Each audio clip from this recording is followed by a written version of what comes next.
ஓம் ஸ்ரீ குருபியோ நமக. ஓம் ஸ்ரீ மகா பெரியவா சரணம். பிப்ரவரி மாதம் 1ஆம் தேதி வியாழக்கிழமை, குபேர தேய்பிரை அஷ்டமி.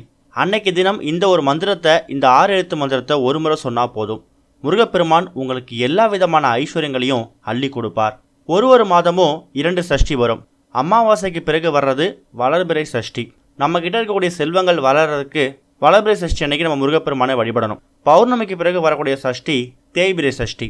அந்த தினத்தில் நம்மள்ட்ட கூடிய கஷ்டங்கள் தேய்ந்து போகணும், நம்மளோட வறுமைகள் தேய்ந்து போகணும் அப்படிங்கிறதுக்காக தேய்பிரை சஷ்டியில் முருகப்பெருமானை வழிபடணும். தேய்பிரை சஷ்டி அன்னைக்கு விரதம் இருந்து வழிபடுறது ரொம்ப நல்லது. முருகப்பெருமானை வழிபடுறவங்களுக்கு எப்போவுமே நல்ல பலன்கள் மட்டும்தான் கிடைக்கும். அன்னைக்கு தினம் முருகனுக்குரிய மந்திரங்களை சொல்கிறதும் கோயிலுக்கு போயிட்டு வழிபடுறதும் பல பலன்களை ஏற்படுத்தி கொடுக்கும். முருகப்பெருமானோட விரத தினத்தை சஷ்டி திதின்னு சொல்லுவாங்க. அன்னைக்கு தினம் இப்போ நம்ம சொல்லக்கூடிய இந்த 6 எழுத்து மந்திரத்தை நீங்கள் ஒரு முறை வாய்விட்டு உச்சரித்தாலே போதும்.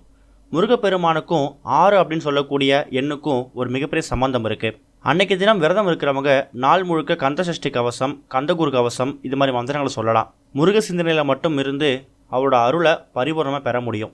இந்த நிலையில் இப்போ நம்ம சொல்லக்கூடிய இந்த ஒரு மந்திரத்தை நீங்கள் சஷ்டி அன்னைக்கு சொல்லலாம். அது என்ன மந்திரம் அப்படின்னா, முதல்ல 6 எழுத்து மந்திரம் சரவண பவ, 5 எழுத்து மந்திரம் ஆறுமுகம், 4 எழுத்து மந்திரம் கந்தன், 3 எழுத்து மந்திரம் முருகா, 2 எழுத்து மந்திரம் வேல், 1 எழுத்து மந்திரம் ஓம்.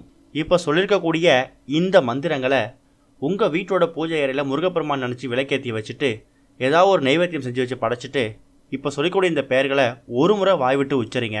அதுக்கப்புறம் சஷ்டி விரதத்தை முழுமையாக இருந்த பலன் உங்களுக்கு வந்து சேரும். உங்களுக்கு வாழ்க்கையில் இருக்கக்கூடிய எல்லா சகல ஐஸ்வர்யங்களையும் முருகப்பெருமான் அள்ளி கொடுப்பார். ஓம் ஸ்ரீ குருபியோ நமக. ஓம் ஸ்ரீ மகா பெரியவா சரணம்.